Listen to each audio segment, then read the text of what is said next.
So I'm Patrick Lamson-Hall. I have a doctorate in public administration and a master's degree in urban planning from NYU's Wagner School of Public Service. And my background is really working as an urban planner, specifically with rapidly growing secondary cities and mainly in sub-Saharan Africa. So that's what I've been doing, both research and practice around that.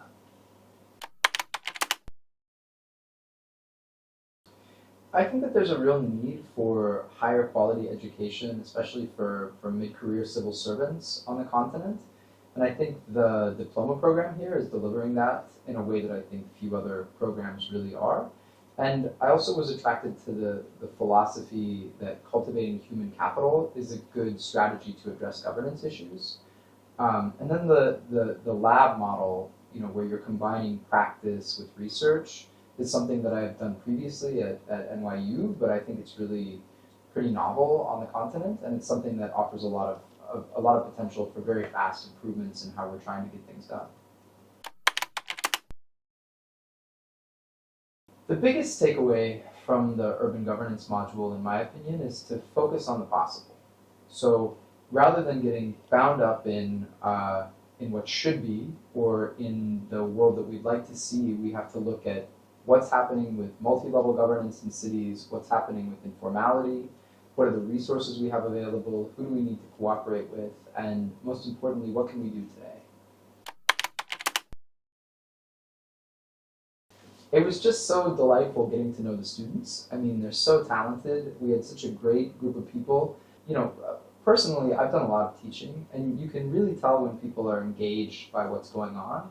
And the way that you can tell is the way that they interact with each other. So do they take the topic and just reflect it back at you, or are they carrying the conversations out of the classroom and into the world?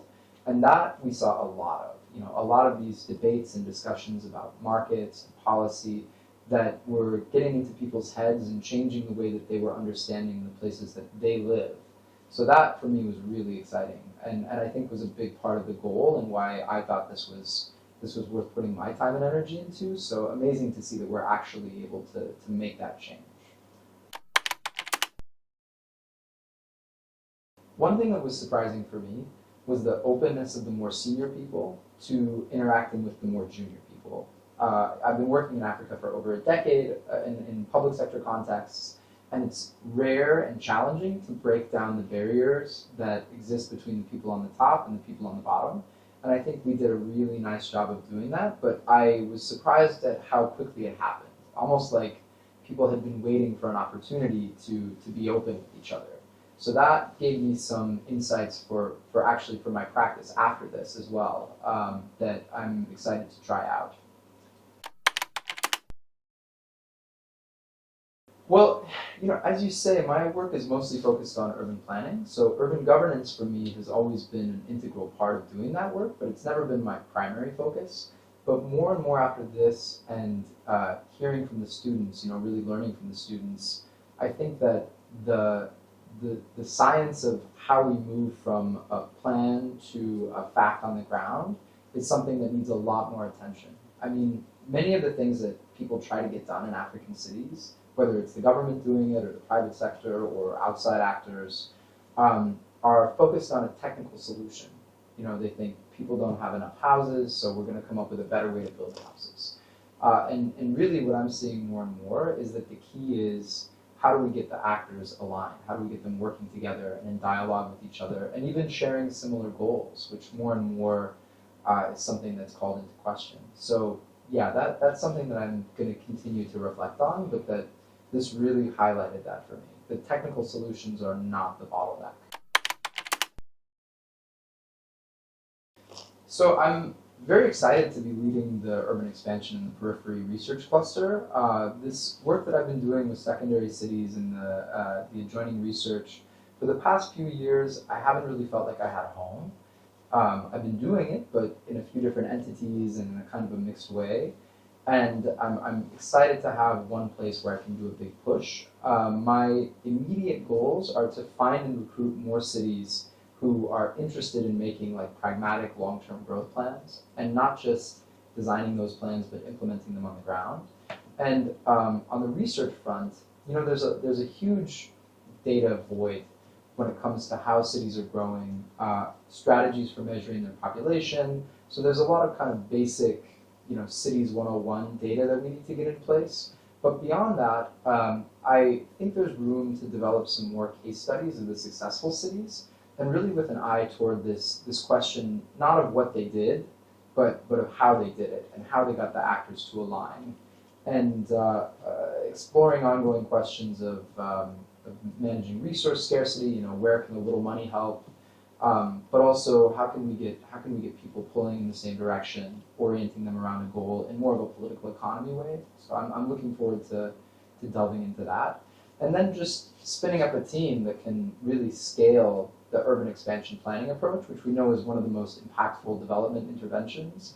I mean, it delivers incomes that are between 8 and 13% higher 5 years after implementation versus a business as usual. Really significant reductions in carbon emissions when it's implemented. So I think what we've got right now is a great tool that's in our hands. We've got the data to back it up. We've got some resources that we can use, and now we just have to figure out how do we roll this out. Instead of to the 11 cities where I've done it in the last 10 years, how do we roll it out to the 500 rapidly growing secondary cities that need it? So that's exciting for me. The nice thing about working on urbanization is that it's a one-off topic. It's not you put in a pipe and then you replace the pipe 5 years later. It's not you educate a group of students and then you educate another group. Urban expansion and urban development in Africa is going to be completed in the next 2 generations. So it's really a matter of getting it right now, and getting it right in a one-shot way, where we're putting the structures in place that are going to shape cities for the next hundreds of years, likely, if the experience from other regions is any indicator. So for me, the goal is to figure out how we go fast. In the next 3 years, we want to spin up 15 cities that are implementing plans for the next 30 years of growth on the ground, urban expansion plans. But then after that, in the following 3 years, I think we should try to do 75. And beyond that, I hope to see a flywheel where governments and institutions are coming to us. And this pragmatic planning approach, you want my big dream? Of course. I would love for this to wash away all the other planning approaches that are distracting energy away from the immediate needs in African cities, which are land for growth, embracing informality and informal mechanisms, and making sure that cities are structured in a way that builds productivity, allows labor and land markets to function, and sets a foundation for long-term sustainable mobility. That's what we need to be doing. That's what urban expansion plans do. And I would love to see that become the dominant planning mode on the continent for the next generation. This has been such a great experience. I think for me it was a great experience. I know for my fellow instructor it was a great experience. And getting to come here and meet the students and work with AUL has been definitely one of the, first off, one of the best organized professional experiences in my entire career. But in addition, I think for a teaching thing, the most impactful.